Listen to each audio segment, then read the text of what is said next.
My name is Renee Brooks. I'm 32 years old.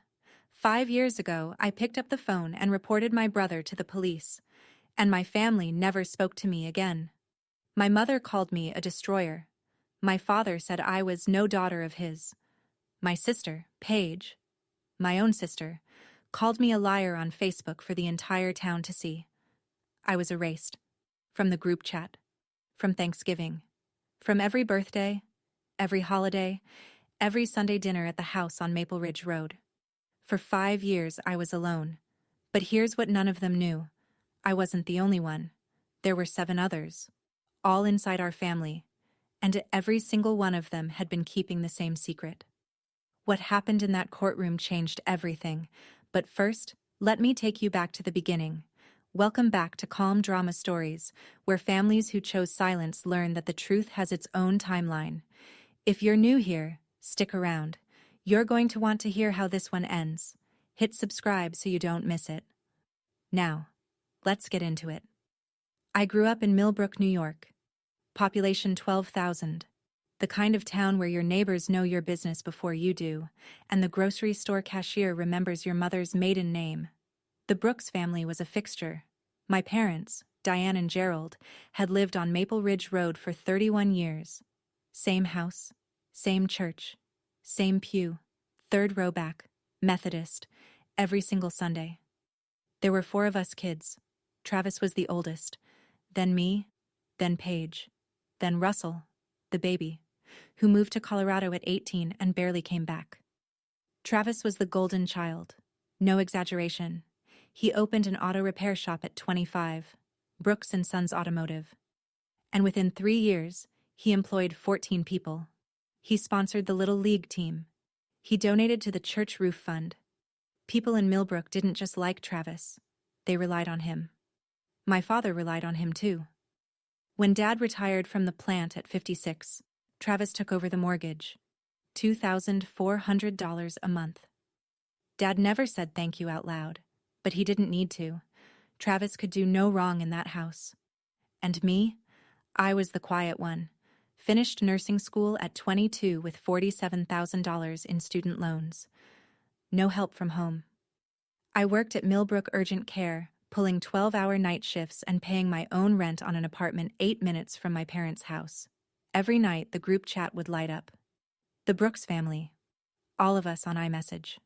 Mom would send a message. Travis always replied first, then Paige, then me. Travis always knew what to say to make everyone feel comfortable. That was his gift. I used to admire it. I didn't know yet what else he was capable of. At 27, my life was small and steady. I liked it that way. I'd get to the clinic by 6:45 p.m. clock in. 12 hours of sprains, fevers, chest pains, and crying toddlers. Clock out at 7 a.m., drive home in the gray light. Sleep until 3. Do it again. My apartment was nothing special. 1 bedroom above a dentist's office on Route 9. The heat clanked. The windows stuck in summer. But it was mine, and I paid for it myself, and nobody could take that from me. On the hook by the front door, I kept a red wool scarf. My grandmother knitted it for me when I was 10, the last Christmas before she passed. The yarn had faded from crimson to something closer to rust, and one end was starting to unravel. But I never replaced it. That scarf was the only thing I owned that felt like home when home stopped feeling safe. I still went to Sunday dinners, sat in my usual chair, passed the rolls, laughed at Dad's jokes, helped Mom dry the dishes. I wasn't close with Travis. We didn't fight. We didn't bond. We just existed in the same orbit. 2 planets with different gravities. He ran the shop, I ran my shift. Different worlds. If you'd asked me then to describe myself, I'd have said, I'm not the loudest person in the room.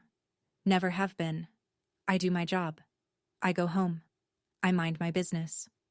That's who I was. That November, something changed. Not gradually. Not with warning. It happened in one overheard sentence at a Thanksgiving dinner, and after that, there was no going back. Thanksgiving.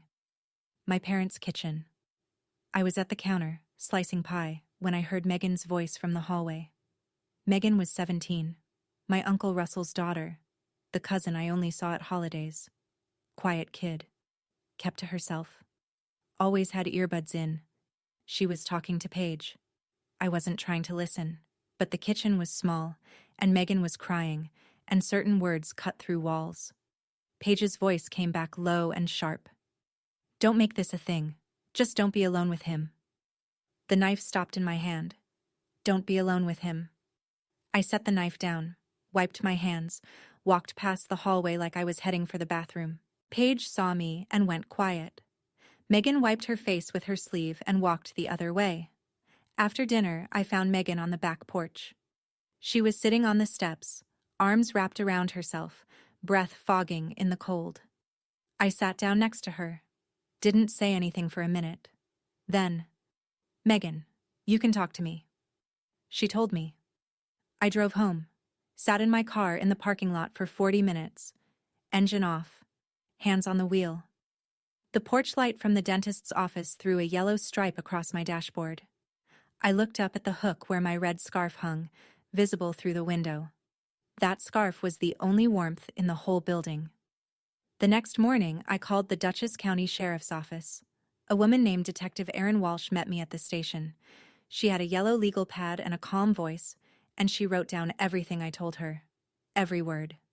Then she looked up. This is going to be hard, are you sure? I was sure. The investigation moved fast. Travis was questioned within 72 hours. And within 72 hours, my phone rang. It was 9:14 p.m. I was putting on scrubs for my shift. My mother's name lit up the screen.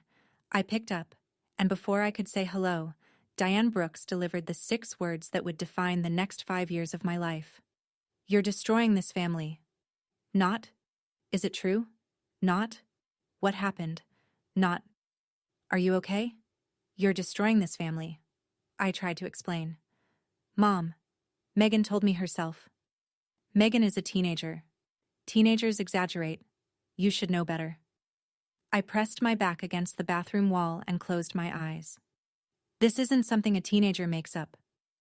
Travis has done nothing but good for this family, she said.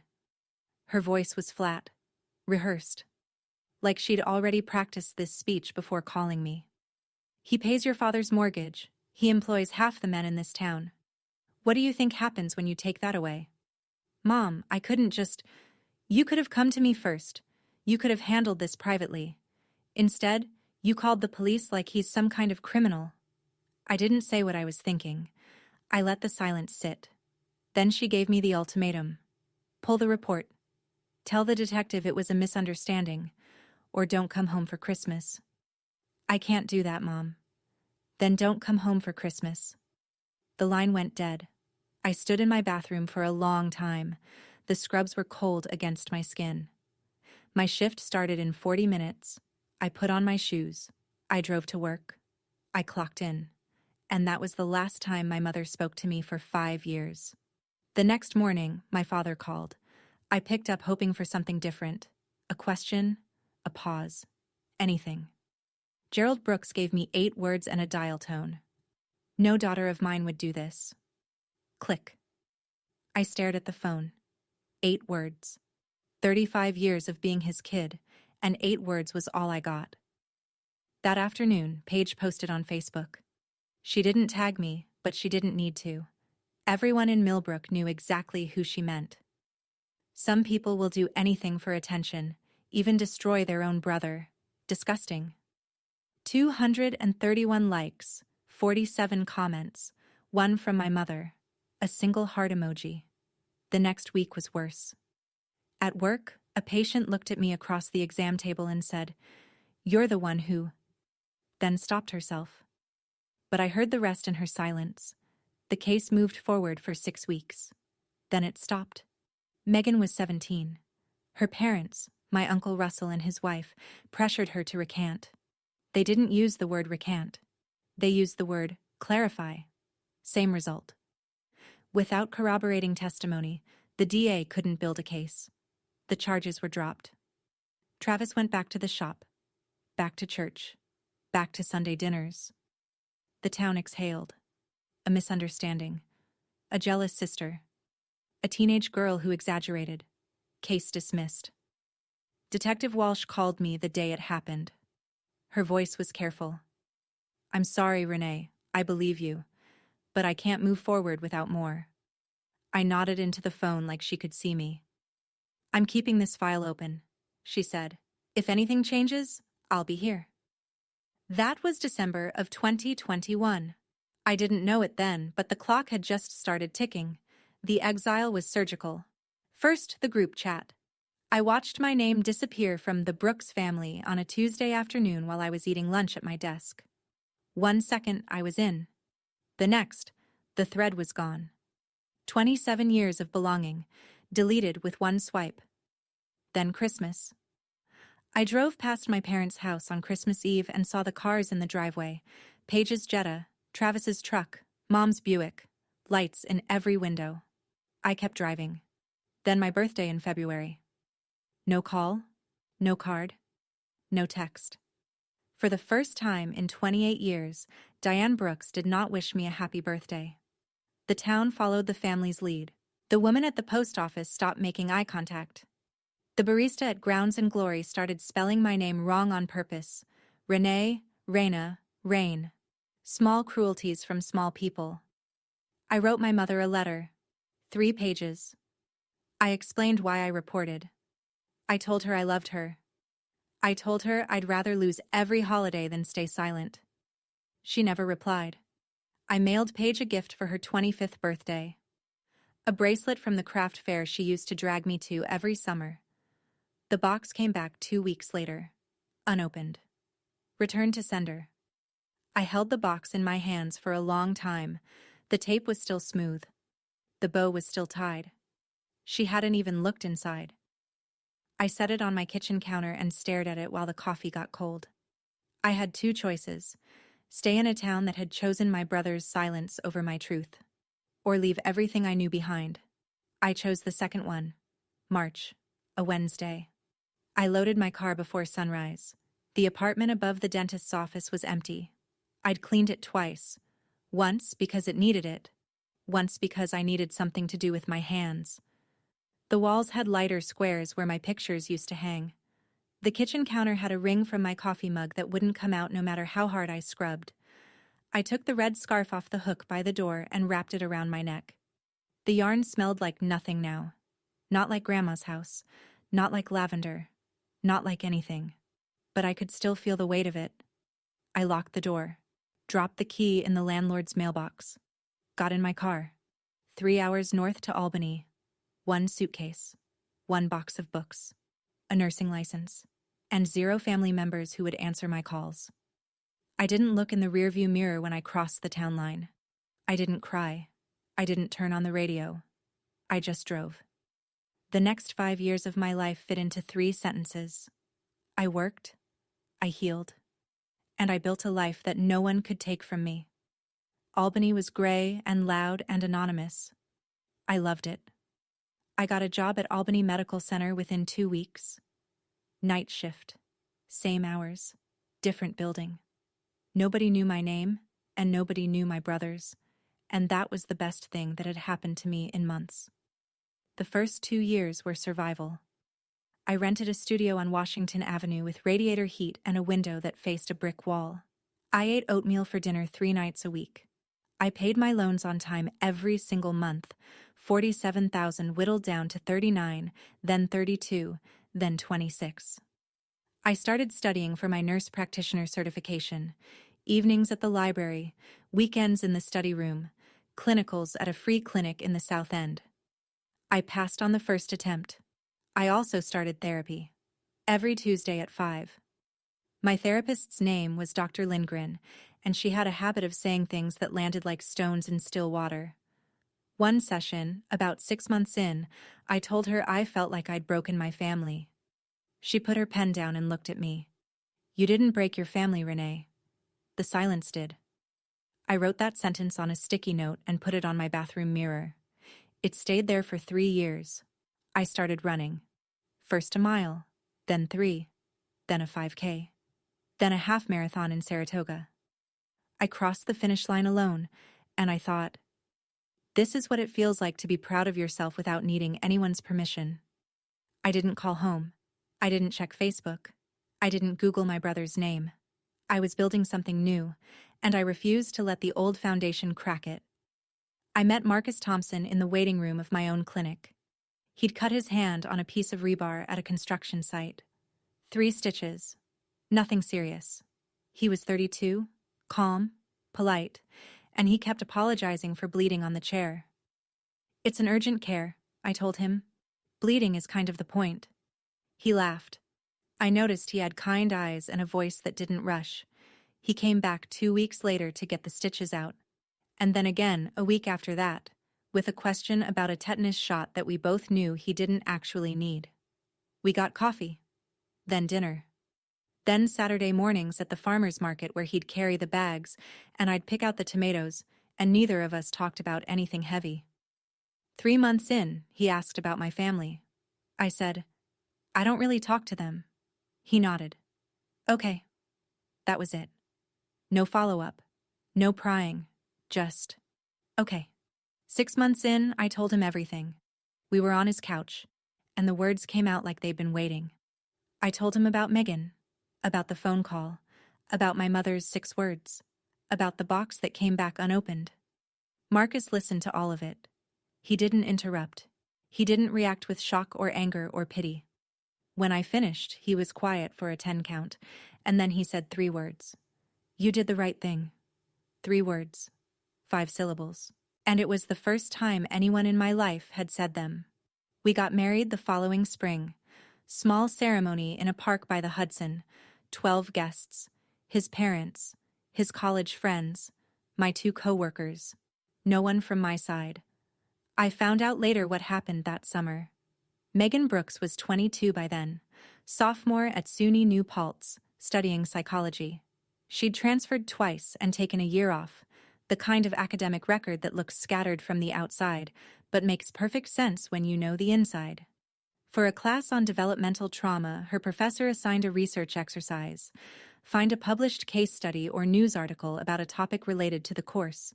Analyze it. Write a reflection. Megan went to the library database. She typed in keywords. And then, on instinct, she typed something else. Travis Brooks Millbrook. The article was small, buried in the Millbrook Gazette archive from 5 years earlier. 6 paragraphs. No photo. Local man questioned in connection with misconduct allegations. No charges filed. Megan stared at the screen. She read the article twice. She recognized my name. I was referred to as a family member who reported the allegations to authorities. She sat in that library chair for 45 minutes. Then she pulled up the browser and searched for the Dutchess County Sheriff's non-emergency line. She didn't call her mother. She didn't call Russell. She didn't call Diane or Paige or anyone in the Brooks family. She called the number at the bottom of the article. Detective Aaron Walsh picked up. I wouldn't learn about this phone call for another 14 months. By then, 6 more people would have made the same call. But Megan was first. Megan, the girl who'd been crying in the hallway 5 Thanksgivings ago, the one Paige told to keep quiet. She wasn't keeping quiet anymore. By the time I turned 31, my life in Albany looked like someone else's story. Marcus and I bought a small Cape Cod in Delmar, 15 minutes south of the city. 3 bedrooms, a leaky basement, and a backyard with an oak tree that dropped acorns on the roof every October like clockwork.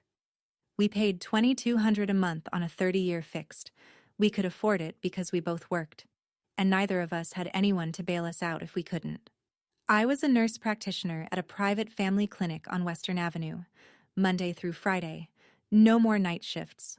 I had my own patients, my own schedule, my own stethoscope with my initials etched into the bell, and I was pregnant. Lily was due in May. The life was good. It was mine. But every Thanksgiving, I set the table for 2 and felt the chairs that should have been full. I didn't miss the people who hurt me. I missed the family I thought I had. There's a difference. And it's the kind of difference that keeps you up at 3 a.m., even when everything else is fine. One afternoon in April, a birthday card arrived in the mail. No return address. Just a cream envelope with my name in shaky cursive. Inside, a card with daisies on the front and 1 line of handwriting. Thinking of you. L. Aunt Linda. My mother's older sister. The only person in the Brooks orbit who'd never publicly attacked me, and the only one who'd never publicly defended me either. I put the card in my nightstand drawer and closed it.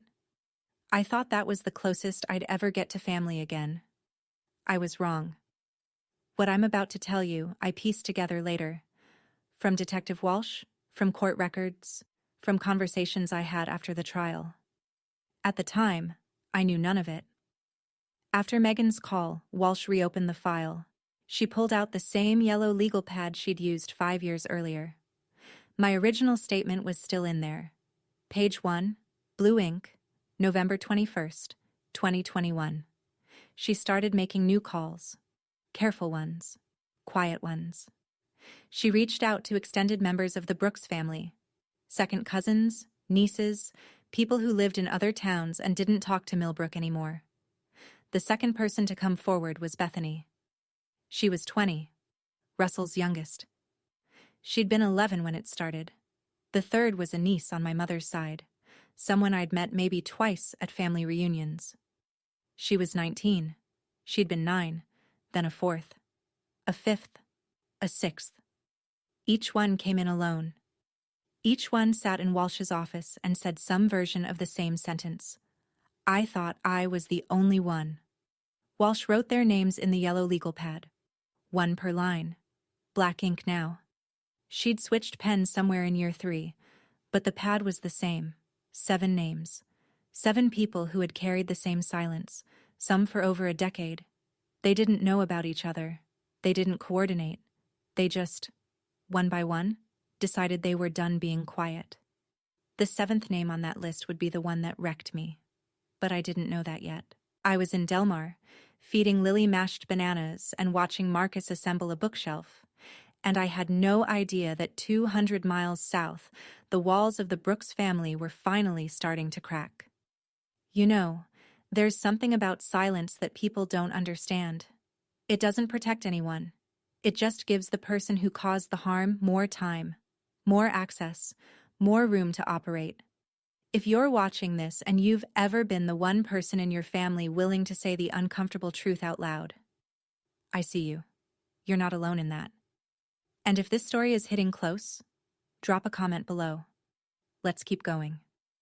August. Lily was 3 months old. I was sitting on the living room floor doing tummy time with her when Marcus brought in the mail. There's a thick one for you, he said. No return address. I knew the handwriting before I opened it. Aunt Linda. Inside the envelope, 2 pages of handwritten letter and 8 pages of printed screenshots. Color copies, time-stamped, from the group chat. The Brooks family. The letter was short. Linda's handwriting shook in places. Renee. I should have spoken sooner. I'm sorry. I can't keep pretending anymore. I need you to see what they said about you after you left. I need you to understand what I've been living inside for the past 4 years, and I need you to know I'm done. I unfolded the screenshots. The first was from the week I left Millbrook. My mother. She's dead to me. We will not speak her name in this house. Paige replying 6 minutes later. She's always been jealous of Travis. Everyone knows it. Gerald. Nothing. Not one message in the entire thread defending me. Not one question. Not one. Maybe we should hear her out. Just silence. His silence sat in that group chat like a locked door. But the one that stopped my breathing was from 3 years ago. A message from Diane to Aunt Linda, sent privately but screenshotted by Linda before she could delete it. Linda, if you talk to Renee, you're next. I mean it. That's why Linda waited 4 years. Not because she didn't care. Because my mother threatened her. I set the pages on the coffee table. Lily was babbling on the floor, grabbing her toes, oblivious to the fact that her grandmother had called her mother dead. I didn't cry. I thought I would. But I was past crying about the Brooks family. I folded the letter. I put the screenshots in a drawer. And I picked up my daughter. I called Linda that evening after Marcus put Lily down. The conversation lasted 47 minutes. I sat on the back porch with a blanket around my shoulders and listened to a 62-year-old woman unravel 12 years of silence. Linda told me she'd known since Travis was 23. A younger cousin, someone I barely remembered, had told Linda at a family barbecue, pulled her aside by the cooler, whispered it, begged her not to tell anyone.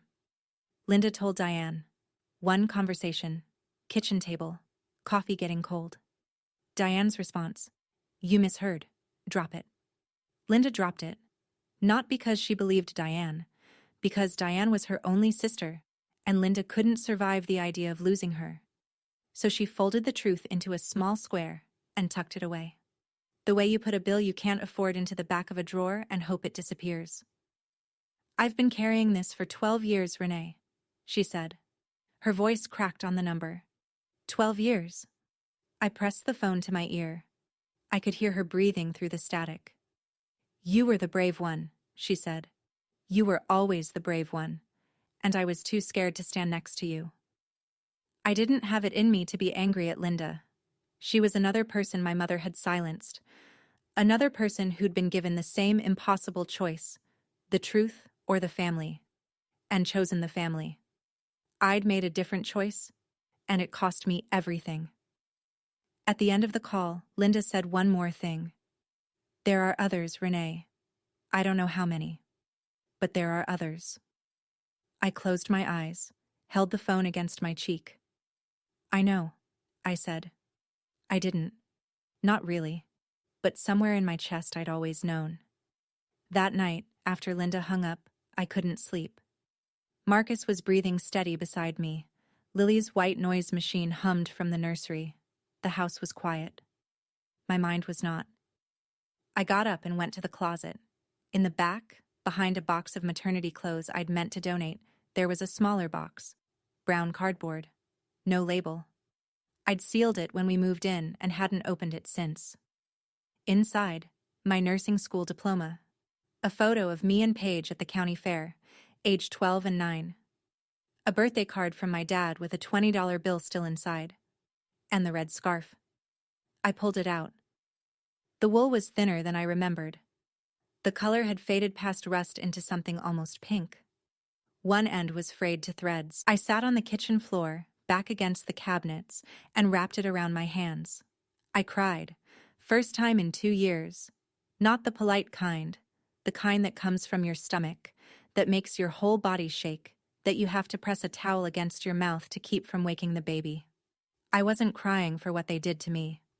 I was crying for the 27-year-old who left Millbrook with nothing but this scarf and a nursing license. She deserved better than what her family gave her. I was going to make sure she got it. I washed my face. Put the scarf back in the box. Went to bed. In the morning, Lily woke me up at 5:15, and the day started like any other. 6 months passed. Lily took her first steps in October, holding on to the edge of the coffee table and letting go like she'd been planning it all week. Marcus recorded it. I cried again, but the good kind. I got a raise at the clinic. We paid off the car.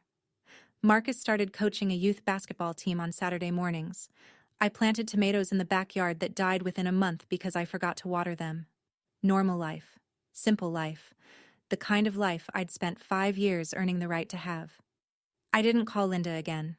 We'd said what needed saying. There was nothing left to add. And sometimes the most respectful thing two people can do is let a conversation end. Twice that fall, my phone buzzed with calls from a Millbrook area code. I didn't pick up. Both times, the voicemail was empty. Just 4 seconds of silence and a click. I deleted them. Winter came. Lily turned 1. We had a party. Marcus's parents, 2 couples from the neighborhood, a cake with a single candle. Lily stuck her whole fist in the frosting and everyone laughed, and for 1 full hour I didn't think about Millbrook or my mother or the group chat or the word destroyed. It was a good hour. And then, on a Tuesday morning in March, my phone rang. The caller ID said, Dutchess County Sheriff's Office. I stared at the screen for 3 rings before I answered. Renee, this is Detective Walsh. I sat down on the kitchen floor. Right there, next to Lily's high chair, with a spoonful of yogurt still in my hand. I told you 5 years ago I'd call if anything changed, she said. Something changed. My pulse went loud in my ears. Lily smacked the tray and said, "Mama," and I couldn't respond. 7 individuals have come forward independently over the past 14 months, Walsh said. All family members, all reporting the same person, all consistent. 7. I pressed my free hand flat against the tile. I needed to feel something solid. The district attorney is convening a grand jury, Walsh continued. We're going to trial Renee. I opened my mouth. Nothing came out. I tried again. Who are they? I can't share names yet. But I want you to know. Your report 5 years ago is what started this. Your name appears in every single one of their statements. You're the reason they came forward. I looked at Lily. She was licking yogurt off her fingers, completely unaware that the phone call I was holding had just split my life into before and after. I still have my notes from your case, Renee. Same yellow pad. I almost laughed. Almost. What do you need from me? I asked. Your testimony. If you're willing. I watched Lily drop a Cheerio on the floor and look at it with genuine surprise, like gravity was a new concept. I'm willing, I said. I hung up, set the phone on the counter, stared at the ceiling for a long time. I didn't feel victory. I didn't feel relief. I felt heavy, because 7 meant 7 childhoods, 7 silences. And I'd only known about one. Marcus came home at 6:12. I was sitting at the kitchen table. Lily was napping. The yogurt was still on the high chair tray, dried into a crust. He looked at my face and set his bag down slowly. What happened? Walsh called. 7 people came forward. They're going to trial. Marcus pulled out a chair and sat across from me. He didn't speak for a while. Then, 7? 7. He put his hand on the table, palm up. I put mine in it. This isn't a victory, I said. This is 7 people who were hurt and nobody stopped it. Including me. I reported once, and I left. You didn't leave. You were pushed out. Maybe. But I could have fought harder. I could have stayed. I could have gone door to every cousin and aunt and... Renee. He squeezed my hand. You were 27 years old. You went to the police. Your entire family turned on you. Your own mother told you she'd disown you. You did more than anyone else in that family was willing to do. I knew he was right. But knowing and feeling are 2 different zip codes, and I was stuck at the border. That Thursday, I sat in Dr. Lindgren's office and told her about the call. She listened with her hands folded, the way she always did. You cannot hold yourself responsible for a system that was designed to silence you, she said. I peeled the cuticle on my thumb until it bled. They were children, I said. And you tried to help. And the system failed. And now the system is trying again. 2 weeks later, a manila envelope arrived from the Dutchess County DA's office. Inside was a subpoena. I was being called to testify. The grand jury indicted Travis on 11 counts. The Millbrook Gazette ran it on the front page. First time a Brooks had been on the front page for anything other than a Little League sponsorship. Diane went into overdrive. I heard this from Linda, who heard it from a cousin in town. My mother called every family member she could reach. The script was always the same. This is a misunderstanding. Travis would never. These girls are confused. These girls. Like it was a club. Like they'd organized. Then my father called me.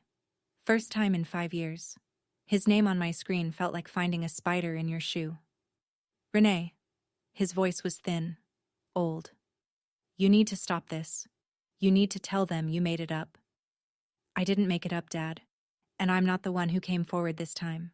7 other people did. Silence. The kind that sounds like a door closing. He hung up. 2 days later, Paige sent a text. 1 line. You're going to regret this. I screenshotted it. Forwarded it to my attorney. Didn't reply. Travis posted on Facebook the same week. The truth will come out. I'm innocent. Thank you to everyone standing by me. 847 likes. 112 comments. Praying for you, Travis. We know who you are. Stay strong, brother. I didn't read the comments. Marcus did. He kept the phone away from me and only told me the ones that mattered. "There's one from your old coworker at the clinic," he said. She wrote, "I believe Renee." One comment in a sea of 800. But it was enough. Millbrook split like a log hit with an axe, clean and sudden. Half the town planted their flag with Travis. He was the employer, the sponsor, the handshake at the church picnic. Loyalty to Travis was loyalty to the local economy. These people wore it like a badge. The other half went quiet. But quiet meant something different now. Before, silence had been agreement. Now, silence was doubt. People who used to wave at Travis from across Main Street started crossing to the other side. Not dramatically. Just enough to avoid the conversation. Brooks & Sons Automotive lost 4 employees in 3 weeks, 2 mechanics, the office manager, the part-time bookkeeper. None of them made public statements, they just stopped showing up. At the Methodist Church, Pastor Davies didn't mention the case by name, but his Sunday sermon was titled Truth and Accountability, and 3 people told me later that Diane stood up in the middle of it and walked out. Gerald followed her. They didn't come back the next week. Or the week after. On the Millbrook Community Forum, a Facebook group with 9,000 members, someone posted, "If 7 people say the same thing, maybe it's time we listen." 2,000 reactions, 400 shares. The comments turned into a war zone, and the moderators shut them down by midnight. I didn't read any of it. Marcus would summarize the positive ones. "There's a woman named Carol who says she worked with you at the clinic. She posted a photo of you two at the holiday party. She said you were the most honest person she ever met." I didn't need Millbrook to believe me, but it didn't hurt to know that some of them finally did. 7 people. That's what it took. Not 1. Not 2. 7. And every single one of them said the same thing to Detective Walsh. I thought I was the only one. If this story is making you think of someone you know, share it with them. Sometimes knowing you're not alone is the thing that changes everything. All right, back to the story. 6 weeks before trial, I drove to Poughkeepsie to meet with the assistant district attorney. Her name was Claire Novak, mid-40s, navy suit, no small talk. She laid out the structure. I would be the first witness called by the prosecution, not because my testimony was the strongest. That belonged to the 7 who came after me, but because I was the one who started it. "You open the door, Renee. The jury needs to understand that." She walked me through the questions she'd ask. I practiced my answers in her conference room while Marcus sat in the hallway with Lily on his lap. My voice cracked on the 3rd run-through. Claire stopped me. "You don't have to be perfect. You just have to be honest." I drove home and couldn't eat dinner. Marcus didn't push it. He made soup and left it on the counter for when I was ready. That night, I lay in bed and stared at the ceiling and heard my father's voice. No daughter of mine would do this. 5 years old and still sharp. I wondered what he'd say when he saw me on the stand. I wondered if he'd look at me or look away. Walsh called me 3 days later, routine check-in, but she mentioned something that knocked the air out of me. "I want you to be prepared," she said. "One of the 7 witnesses is someone you grew up with. Someone close." "Who?" "I can't tell you yet, but you'll know when you see the witness list." I hung up, sat on the edge of the bed, pressed my palms together like I was praying, except I wasn't praying. I was holding myself together. Trial date, October 14th. 6 weeks away. 3 weeks before trial. I was unloading groceries from the car when I saw the Buick. My mother's powder blue Buick LeSabre, parked on my street in Del Mar, 3 hours from Millbrook. Diane was standing on my front porch. She looked smaller than I remembered. Her hair had gone fully gray. She was wearing a coat I didn't recognize. I set the grocery bags on the ground and walked up the steps. We stood 3 feet apart. "I'm your mother," she said. Her eyes were swollen. "Please, don't do this to your brother. Don't do this to me. You drove 3 hours to ask me to protect the person who hurt 7 people in our family." I kept my voice low, steady. 7, Mom. 7. They're lying. They're all lying. Travis would never. Then let the jury decide. She grabbed my wrist. Her fingers were cold. "If you testify, I will never forgive you." I didn't pull away. I looked down at her hand on my arm. The same hand that used to braid my hair, that used to hold mine in the church pew, that used to press a cold washcloth to my forehead when I was sick. "You haven't forgiven me in 5 years," I said. "What's one more thing?" She let go. Her hand dropped to her side. Then she looked past me, through the open front door, into the living room. Lily was sitting on the rug, stacking foam blocks. 18 months old. Brown curls. Marcus's eyes. Diane stared at her granddaughter. Her chin trembled. Her fingers twitched at her side like they wanted to reach for something. She didn't say a word about Lily. She turned around. She walked to the Buick. She drove away. 3 weeks later, I saw her again. In a courtroom. October 13th. 9:47 p.m. Marcus was asleep. Lily was asleep. The house was doing that thing houses do at night. Settling into its creaks and clicks, the dishwasher humming its last cycle. I sat at the kitchen table with a glass of water I hadn't touched and opened the nightstand drawer. Aunt Linda's letter, the screenshots, the birthday card with the daisies, the subpoena, all of them in the same drawer, layered on top of each other like geological strata, each one a different year of the worst chapter of my life. I went to the closet, took out the red scarf, folded it into a neat rectangle, put it in my bag. I didn't need armor. I didn't need a weapon. I just needed the truth and a scarf my grandmother knitted me when I was 10 years old. Marcus woke up at 5. He didn't ask if I was ready.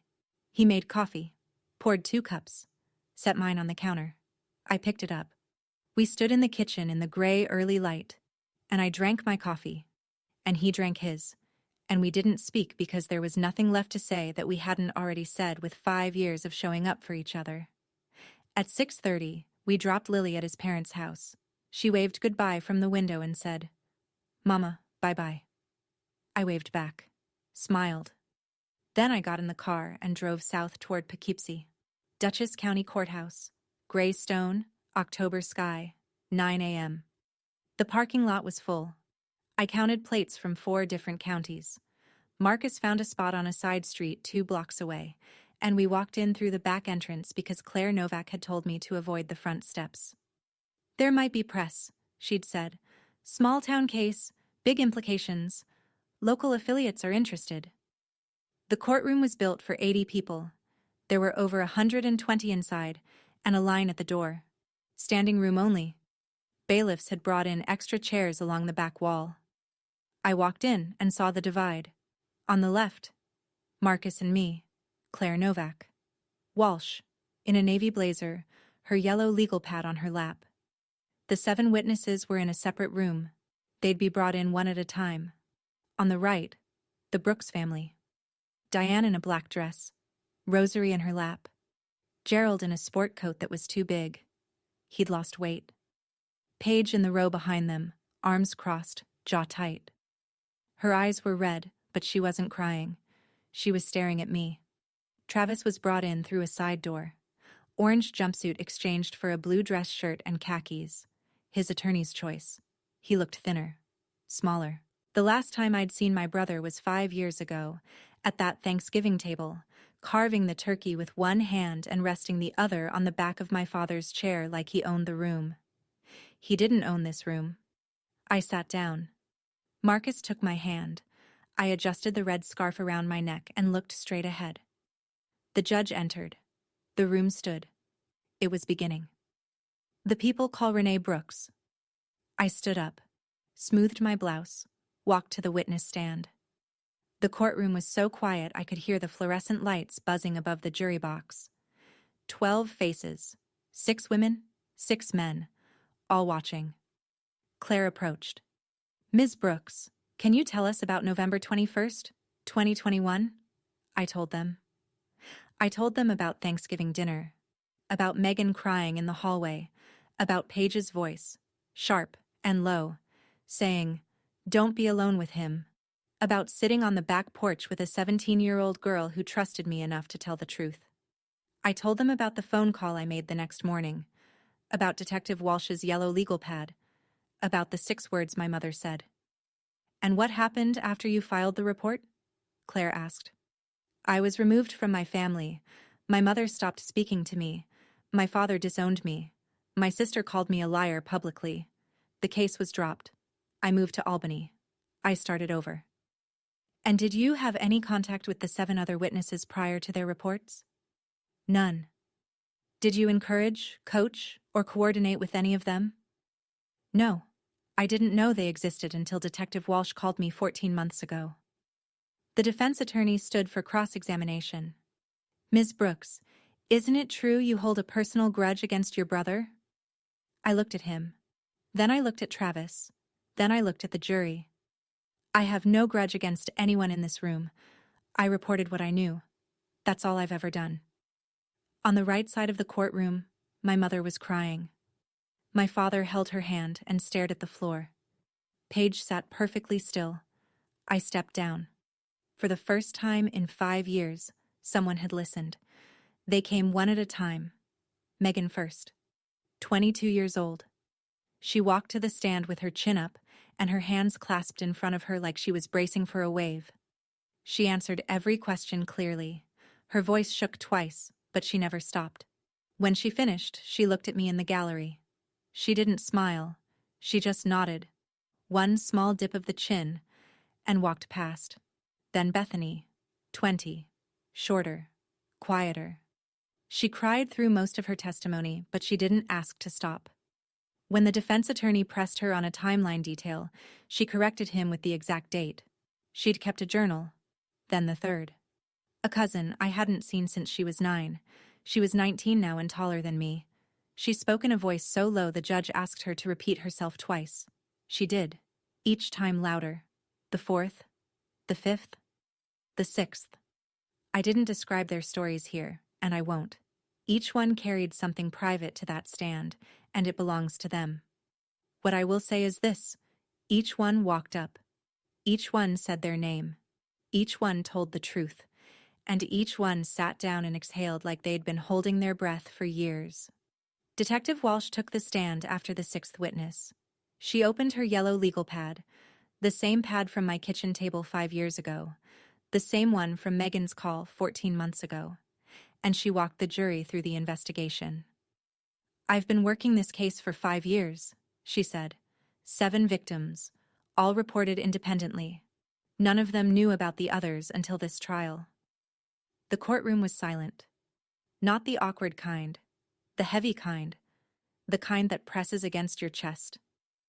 I sat in my seat and counted. 7 people, 7 childhoods. 1 family's silence, and a detective who never closed the file. After the 6th witness stepped down, something broke on the right side of the courtroom. Diane stood up. The bailiff moved toward her, but she wasn't heading for the door. She was facing the judge. "This isn't fair." Her voice was high and ragged. "My son is a good man. You're all lying.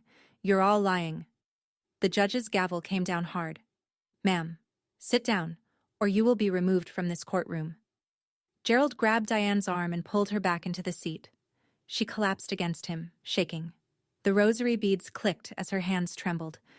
She said it again, quieter now, into Gerald's shoulder. "I did what I thought was best for my family." I watched her from across the aisle. This woman who had braided my hair, who had taught me to make pie crust, who had stood in her kitchen 5 years ago and told me I was destroying everything she'd built. She was right about one thing. The family was destroyed. But not by me. It was destroyed by every Sunday dinner where the truth sat at the table and nobody acknowledged it. By every group chat message that chose the comfortable lie. By every "don't make this a thing," and every "drop it," and every door that closed on a child who needed it to open. My mother didn't destroy the family by protecting Travis. She destroyed it by believing that protecting Travis was the same thing as protecting the family. It wasn't. The DA stood. The courtroom settled. And then she said the words that changed everything. "The people call Paige Brooks." The air left the room. Diane's head snapped up. Gerald closed his eyes. Travis, at the defense table, went completely still. Paige stood up from the row behind her parents. Her legs were unsteady. She gripped the back of the bench in front of her. Then she let go and walked to the stand. She was sworn in. She sat down. Her hands were flat on her knees, pressing hard, like she was trying to keep herself from floating away. She looked at me, and for the first time in 5 years, I saw my sister. Not the person who posted on Facebook. Not the voice that called me a liar. Not the hand that sent back the birthday gift. My sister. The girl I shared a room with until I was 12. The one who used to crawl into my bed during thunderstorms. She opened her mouth. Tears ran down her face, but her voice was clear. I believed you. I always believed you. Because it happened to me too. The courtroom didn't gasp. It just stopped. Every sound, every breath, every rustle of paper. Like the whole room had been submerged. Diane made a small sound. Not a word. Just a sound. The kind you make when something you've been